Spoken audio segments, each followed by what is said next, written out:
Welcome to Murder with the Missus. I'm Darren. And I'm Amy, and today we're going to tell you about Sean Daugherty. Don't forget to smash that like button and go and check us out on YouTube, Spotify, Apple Podcasts, Podbean, and Facebook. Like, share, subscribe, and don't forget to tell your friends. This one might be a little tough. It does involve a 12-year-old, and there will be talk of self-harm, so safety first. If this is not good for you today, we will see you on the next one. So let's get right into it. And I will say this is a case that has nothing further done on it, so the same information is reported everywhere. But that's why we're here, to keep the story out there. And most of this information comes from the Facebook page that is ran by Ramona. It's called What Happened to Sean. We are in Yorktown, Virginia. Sean was a 6th grader and had an older sister with 2 younger brothers. He loved to read, loved Marvel, and was a nice kid. His mom said sometimes he would take an extra lunch to school to give it to another student. He was smart, a bit of a rule follower. His mom, Ramona, and his stepdad, Jared, were both lieutenant colonels in the Air Force, I believe. I know that his mom was, but it's also been reported that the stepfather was as well. The family had just come back from a Disney cruise, and they had a great time. So much of a good time that they immediately booked another cruise to Alaska for August, and it was Disney too. So Ramona took Sean to renew his passport on April 12th of 2022. And I don't even have a passport, and this 12-year-old's out here renewing one. I need to get out more. Also, Ramona had just got a job at the Pentagon, so they were getting ready to move to DC, and Sean was super excited about that. They all were. So on Thursday, April 14th, Sean went to school. He got off the bus at 3:02 p.m., and the bus just drops him off 2 doors down in his neighborhood, so it was a short walk to get home. He's walking in the door as Ramona pulls up and his grandma comes out to get in the car. That's a lot going on all at once. Yeah, like everybody's coming and going all at the same time. It seems like grandma needed an EKG and the doctor called telling her to be there in 25 minutes. So she was at home babysitting the 2-year-old who was currently taking a nap. It just happened that they all came together at the right time so that Ramona could ask Sean to watch his little brother so that she could get grandma to that last minute appointment. And Sean was excited to babysit. He had homework that had to be done, and apparently you have to take a picture of yourself holding up the homework and submit it to the school. And we know he did this at 3:09 p.m. So you know he did that shit on the bus. Ramona had talked to Jared, who was with their other son at his doctor's appointment. He mentioned that the 2-year-old had been asleep for almost 2 hours, so he needed to be woken up or he wouldn't sleep that night. So Ramona called Sean to tell him to wake the baby up, give him a snack, and maybe watch a movie with him downstairs. At this point, Sean was utilizing a quiet moment in the bathroom and was like, "I'm pooping, Mom, I got it." So they had a good laugh and she let him get back to it. Man, man needs his time. Apparently. But as Ramona thought about it, she remembered that she had given Sean permission to play Fortnite after school. So she called him again at 3:27 to tell him that instead, just bring the baby upstairs with him so he could still play. The iPad was on the charger upstairs, so he could just turn that on for the baby and keep him occupied. His 16-year-old sister, Maria, had a tennis match after school that day. After that, she hurried home because her boyfriend, AJ, and his mom, Jamie, were coming to pick her up at the house to take her with them to AJ's lacrosse game. But the front door was locked, so she knocked and rang the doorbell, but no one came to let her in. She called Ramona, who told her that Sean was home, but probably gaming, so just call him. She called him twice and texted him 3 times at 4:50 p.m. She didn't get a response, so she ran around the back of the house to check the back door, and that's when she stopped in her tracks. She saw a hooded figure in the backyard at the swing set and initially went to stranger danger. I need to get in this house before he gets to me. But she realizes that the figure wasn't facing her and it wasn't moving. She did a quick scan of the backyard for anything else that stood out, and she says she locked eyes with a landscaper mowing the neighbor's yard. He too was just standing there, looking confused. What the fuck is happening right now? It's an eerie scene, right? Good Lord. Yeah. Realizing that she wasn't alone now, she walked towards the figure on the swing set, saying hello as she got closer. She slowly started piecing together what she was seeing. Sean's small hands. They are discolored because there is a belt so tight around his stomach holding his arms down that his hands have changed colors. Wait, so his arms were by his side and the belt is over them, holding them against his body? Yes. Okay. So tight that it's discolored his hands. He is hanging from the swing set with a nylon bag over his head. He has a cord suspending him by the chin, not the neck. What? He is wearing clothes that are too big. His feet are bare, and his knees were only inches from the ground, which means his feet are on the ground, and his knees are bent. And this is what the family reports, but I was led to believe that he was suspended from the top railing of the swing, and that looks pretty tall. Yeah. Now, Sean looks kind of tall, but I don't know if he's that damn tall to where he could be literally hanging from there, but his knees almost touching the ground. Maybe I'm misinformed about where he was suspended from exactly, but otherwise that wouldn't make sense to be that close to the ground. But anyways, she lifted his body with one arm while she used the other to call 911 at 4:54 p.m. She removed him from his hanging position by using 3 fingers to pull the cord from around his chin, brought him down to the ground and did CPR for 6 minutes with assistance from the 911 operator, and then EMTs arrived and took over. Ramona pulled up to a bunch of first responding vehicles and made her way to the backyard. The EMTs used an AED on him to shock his heart, and so they had to remove that belt. And it was difficult. They note in the reports how difficult it was to remove this belt because of how tight it was. And it was buckled with the extra length tucked into the loop. But they had to get it off of him to be able to use the device. Ramona is trying to get into the yard and hears the EMTs yell, "Heartbeat." And then they rush out of the backyard and away in the ambulance. They got a heartbeat. That's good. Well, they would find out later that Sean had actually been gone for some time and there was no chance that he could have been revived. So that was just a fluke. Ramona rushed to find the 2-year-old. Like, everybody's worrying about Sean, but nobody's registering that the 2-year-old is not there. Where's he at? So Ramona, Maria, and a cop come in the back door and realize that it was unlocked. In the kitchen, she saw Sean's Crocs upside down next to 2 closed garbage bags on the floor, waiting to be taken out. You see, Sean's chore is the trash. So he had an alarm set on his phone at 3:30 every day to remind him to take the trash out. So it looks like he started it, but he didn't finish it. She rushed into the living room and saw 2 legs in the pile of laundry on a chair. She grabbed up the baby and he opened his eyes and started to cry. He was sweaty and not like his normal self. She unlocked the front door and ran out where the neighbor was nearby with a landscaper. Ramona yelled, asking if they saw what happened. What happened? Did you see what happened? The neighbor said no, but the landscaper said, "I don't know him who did it." And people have questioned what he meant by that. Is he saying that there was an unknown man there? But it sounds like maybe his English wasn't very good. It sounded to me like someone trying to translate what they're trying to say. She called Jared and told him what was going on, and he literally ran in, grabbed their other son out of the doctor's office, and headed to the house as fast as he could possibly get there. Ramona gets to the hospital and says there's a bunch of people around Sean's bed while they work on him. And then, like in a movie, the crowd parted and the doctor walked toward her, and she knew he was gone.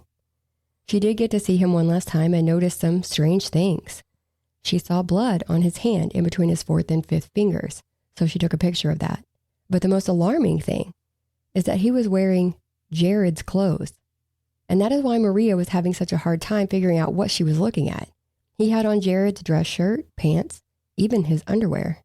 At the hospital, he didn't have the pants on, but they were described to the family and they sounded like they had to be Jared's too. What the fuck? I know, right? Back at the house, AJ and Jamie, remember the boyfriend and his mom, showed up to pick up Maria. So when they get there and see all this is going on, they stay there with Maria and the rest of the family, well, the grandma, I guess, and the baby. A female neighbor kept trying to talk to Maria, but was acting skittish, so she was asked to leave. I didn't see anywhere that they went back and talked to her. They said she seemed well-intentioned, but for some reason was only trying to talk to Maria and kept walking away and coming back. Jared said one of the first arriving officers called in the investigative team, and he told Jared, "This doesn't sit right with me. I don't think your son did this to himself." Well, no shit. His arms were bound to his body. Yeah. You can't do that yourself. Right. Now, since this house is a crime scene, the family goes to a hotel. Ramona asked the 2-year-old what happened. What did he see? He says that one of Sean's friends was chasing Sean around and punching him. Keep that in mind. But by midnight, The investigation was done, and the family was allowed access to the house. So they go. And here's what was weird at the house. They found a jarred, uneaten peach in a bowl on the counter. They say this was Sean's favorite after-school snack. So they think that he got that out. Then maybe his 3:30 alarm went off to take out the trash. So that would be why there were 2 trash bags of trash in the kitchen with his upside-down Crocs next to them. But something happened, and he didn't get to take the trash out. Ramona always buys trash bags from Costco, and they have red handles. But also in the kitchen floor were 2 ripped up trash bags with blue handles. They noticed on the glass of the back door that there was a handprint, a grown man's handprint. They go upstairs and immediately notice how hot it is. The thermostat is set to 85 degrees. And then they find Sean's underwear on the parents' bedroom floor, and all of Jared's dresser drawers are open. So they call the police back out there. Why was all this stuff left? Like, why? Also, he had to wear glasses to see, not just to read or not for stylish reasons to be cute. He had to have them to see. The frames of his glasses were outside near where Sean was found, and one of the lenses was missing and never found. Also, the shirt and shorts that Sean was actually wearing that day were never found. So it looks like they ruled it a suicide and didn't investigate. This is one of those cases, isn't it? This is one of those cases, yes, sir. Yeah. The EMT report shows law enforcement responded to a residence for a suicide. So it's another one that the conclusion was made immediately and nothing was looked into. The ER doctor notes shows a history of suicidal ideations. Where the hell did they get that from? Not from the family. Exactly. Sean had never talked about taking his own life. But, I mean, how could they rule a suicide when a person's hands are bonded together? So I've seen... And you're hanging. Right. I mean, especially the way his was bonded together. Well, okay, so that's another thing. If they was taped... They were not taped. A person can tape their hands together. They definitely were not taped. But with his, you had to pull the belt tight. With one hand. Put the little thing in. So you're saying that he did that and then jimmied his hand back in there while he was hanging? Somebody has a theory, yes, that has been a theory raised online, is that he did the belt and then put his arms in, but that would have caused bruising on his arms. Yeah. You would have seen like scrapes. You would have seen it probably, yeah. Yeah. Because remember, you got to remember, there is nothing out on this case. I can't read case documents. There's none. So some have reported that his arms were by his sides, like straight down by his sides. But others have said that they were behind his back and tucked into the pants. But either way, that belt was around them. So if they were behind his back and tucked into his pants, that's even worse. Yeah. But either way, it doesn't change the fact that he could not have done that. It's like, but how do you rule it a suicide? Because he was hanging. That's all they need. Done and done. Even though he could have stood right up. But the cops came back out to the house and the family made them take Sean's underwear and lift the print from the back glass. A few weeks later, the lead investigator told them that they did get good prints from that handprint, but they didn't have a match in the system. Fast forward a month later, they came back for more prints. And the family was told there weren't any good prints lifted for that handprint, so there was nothing viable to test. Well, which one is it? Ramona had said publicly that local police told her multiple times that they did not know how to investigate something like this. Oh, wow. Shocking. I know. But the family was not happy that nothing was being done. Hell, the day after this happened, investigators told the family not to talk about the incident with anyone. One even called Jamie, AJ's mom, and told her the same thing. But at that point, the only person told was the school counselor when Jamie called them that morning to tell them that AJ and Maria would not be at school. Investigators told Jamie that they were getting a bunch of calls and it was keeping them from doing their job. Who is calling? People that the family is telling or the community who heard the rumors that a 12-year-old was found deceased in his backyard? Come on now. Sean did have one mark on his neck, one small mark, not like you would see from a hanging. The family says that his brother who was at the doctor that day is autistic and he is known to grab necks. And the family believes that that is where this mark came from. There were some boots in the garage that looked like someone had tried to unlace them but gave up.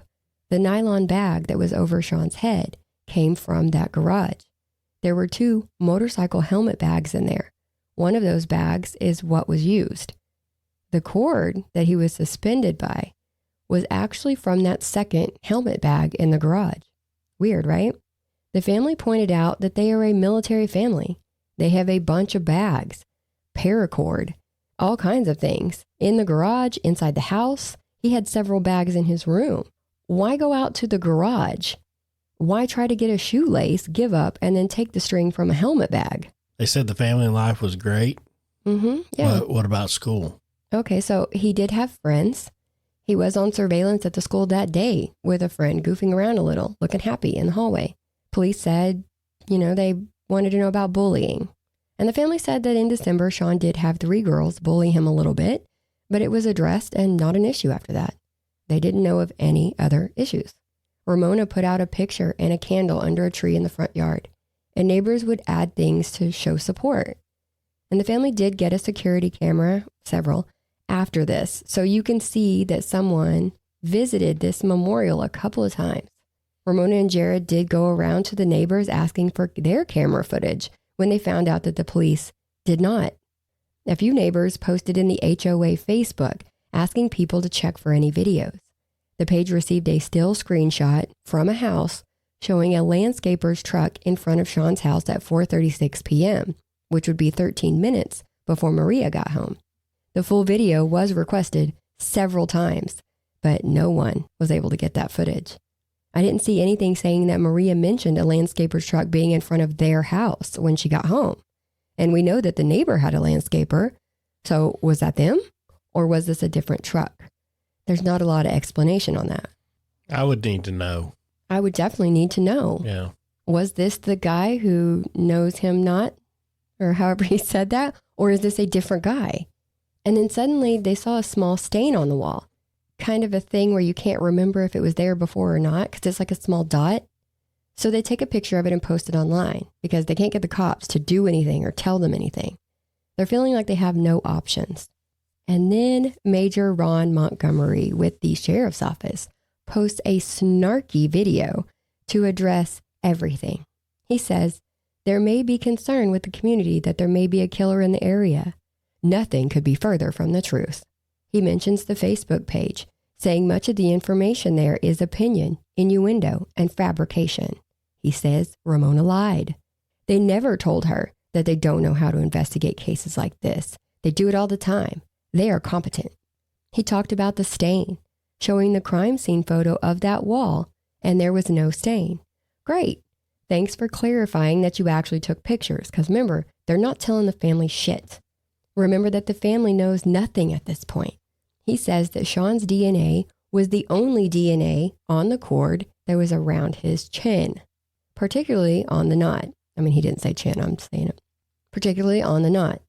So I guess Maria didn't leave anything behind when she removed it from him. Interesting. And basically, this was just a big clapback video telling people not to listen to the family. Everything's fine. No foul play. And it seems about right that instead of, updating the family, let's just do a video and be a dick about it. And that's exactly why. If you watch this video, you'd be like, fuck you. I mean, it's just, they didn't investigate it. No. They went in. Bare minimum. And they seen this and was like, oh, suicide. Open, shut. They never even questioned why he's wearing Jared's clothes. And it's like they had to be called back out to get fingerprints. We see that a lot. To get this, to get that. Yeah, exactly. Mm-hmm. Was Laura and Ashley? Yeah, Laura and Ashley from Welch, Oklahoma. Yeah. Those cops were called out 4 different times. The first time they had to be called back out was because someone stepped on a body they missed. The dad that they was blaming that took the girls. See? And everything. This is the problem. And that's what I'm saying. You're here, the cops, police officers are here to investigate, to keep peace, to help. To get criminals off the streets if somebody murdered a 12-year-old in his backyard. And now it's just like, what's the easiest way out of this? What can we do to not drag this along? What's the minimum amount of work we need to put in to look like we give a shit? How can I collect my check? When's payday? That's what I need to know. Yeah. And we're not talking shit on all cops. I know we do a lot. No, but and this whole thing. This kind of shit needs to be called out. But we do talk shit on police officers that don't do their fucking job. That's right. There are lots of police officers out there that are great, that do their job. 100%. That are out there because they actually believe in what they do. Yes. But then there's other cops out there that are here for the badge. Here for that so check. They can grow their fucking head a little bit bigger. Yep. And so they think they can throw their shit around and bully people and everything else because they have that badge. So they think they're untouchable. True.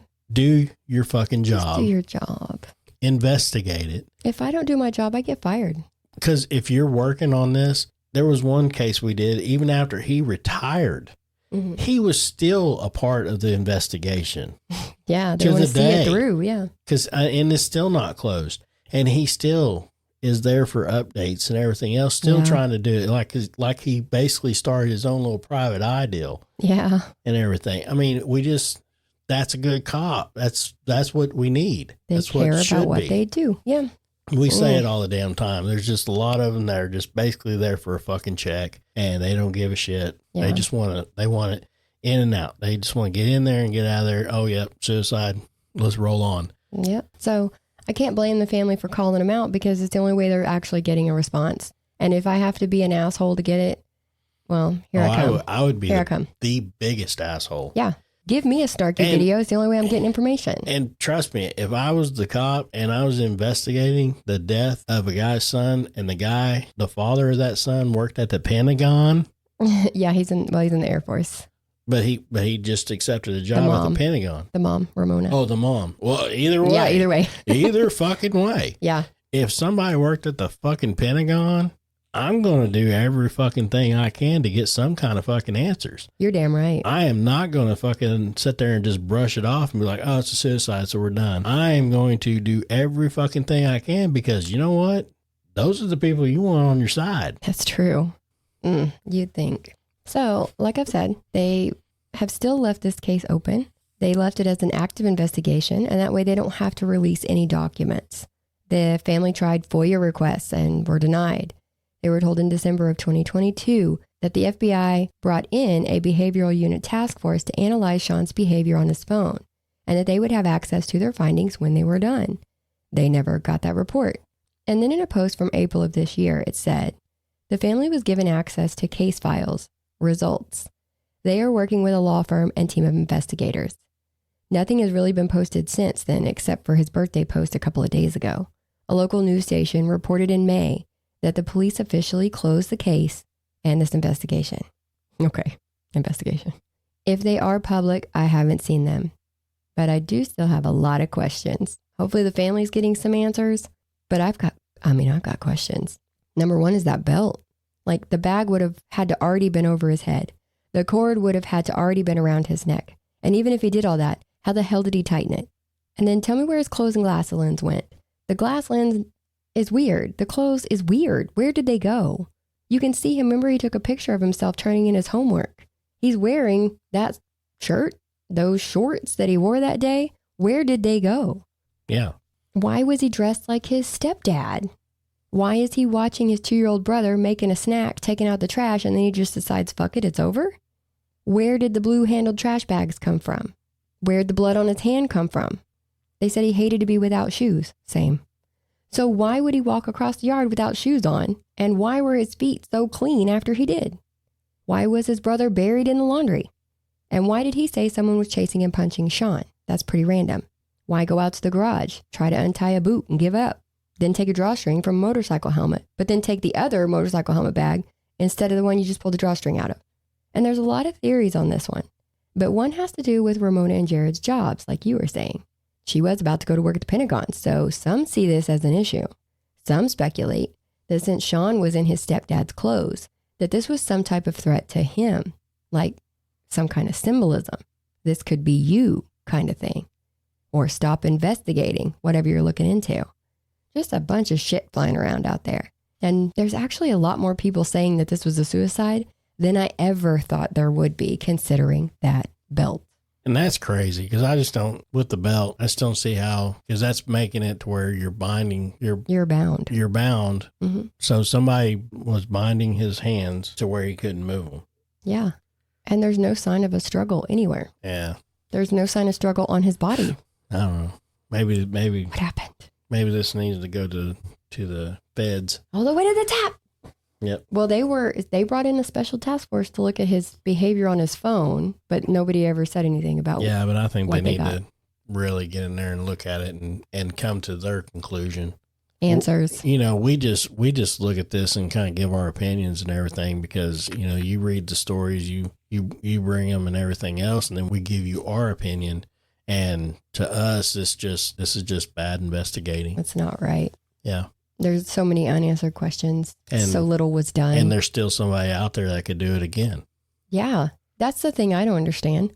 If you close this out, that means you're not looking for an actual murderer if there was one. Yep.